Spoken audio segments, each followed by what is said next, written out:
Welcome back to another video, traders, and if you're new to the channel, welcome to Charting Trends for Tesla. I'm TJ and we got a great video for you today, but before we get into that, make sure that you like and subscribe so you don't miss the next video, and please let me know what you guys think about this video in the comments section. I read all the comments, so let me have it.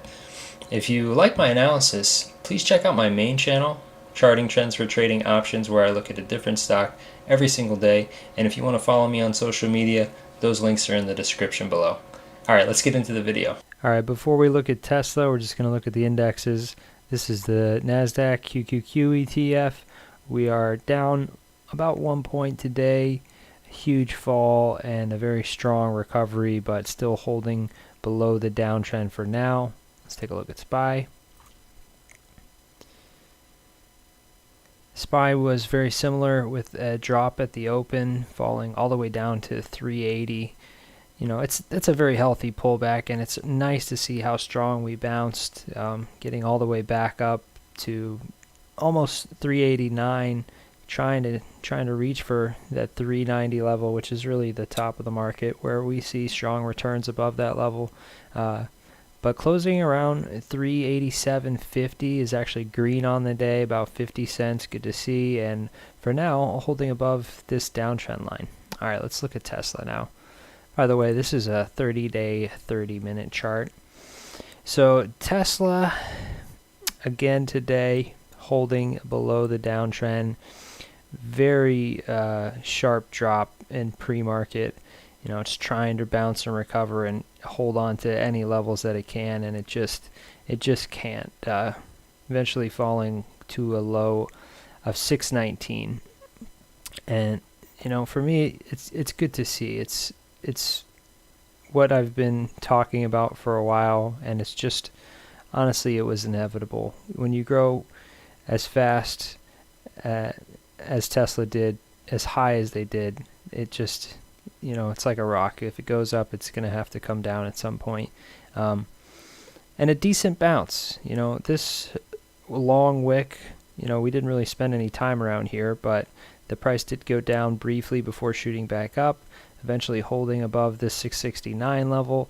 And throughout the day, it was a little bit choppy, but working back up to hold above 695, closing at 698. And it's working up in after hours here. It's good to see at 7:15. Still below this downtrend though.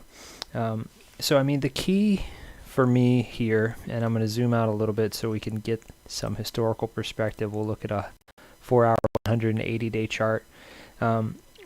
This is really the move that I've been talking about for a month or so, is a return to this growth trend. You know, out and above here is just unrealistic and unsustainable, and you know, we talked about it enough. I'm not going to talk about it anymore. The point is that what I was predicting has happened. So we have come back into a more realistic price point.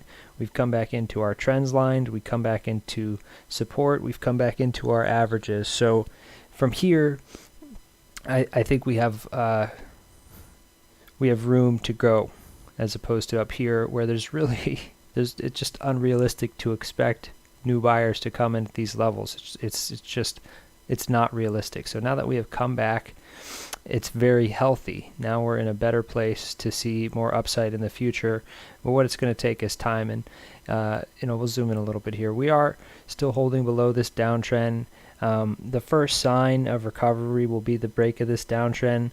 But again, Tesla's a volatile stock. And it's going to depend largely on the market. That's why we look at the indexes so much.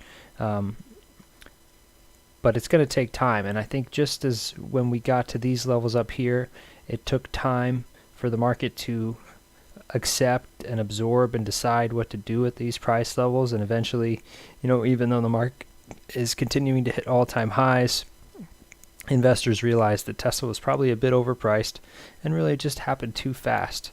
You know, it's impossible for any company to generate hundreds of billions of dollars in value over the course of a few days or weeks. And that's what Tesla stock, you know, was theorizing it had happened. It was unacceptable. And so now we've come back to a little bit more realistic and acceptable levels, and it's going to take time again for the market and investors to process that change and that shift. So I expect consolidation around these levels, probably in between 669 and 695 for a week, 2 weeks, 3 weeks, a month, before there's a catalyst for change. And I think that's healthy basing around more realistic price levels, and again, into our trends, into our averages where we have some actual support. This is a level that we've had buyers and sellers before. People are familiar with these price levels. They can more readily accept them and say, okay, this is a place where Tesla can grow in value from here. So it's going to take time, and I'm expecting a little bit of consolidation around these levels, like I said, for a few weeks, a month or more. And then we'll look for the break of this downtrend as the first sign of a turn to the upside. But the big takeaway from this video is that the move that I've been talking about has happened, returning to this 619 level and returning to our growth trend. That basically confirms the return to normalcy for me, and now we'll see what happens from here. Thanks, guys. Thanks for watching, guys. I hope you enjoyed the video. If you did, please leave a like. It really helps out the channel, and subscribe so you don't miss the next video. Let me know what you think about this video in the comment section as well. I read all the comments, so I appreciate any feedback. And if you like my analysis, please check out my main channel where I look at a different stock every single day. And if you guys want to follow me on social media, those links are below in the description. Thanks, and have a great night.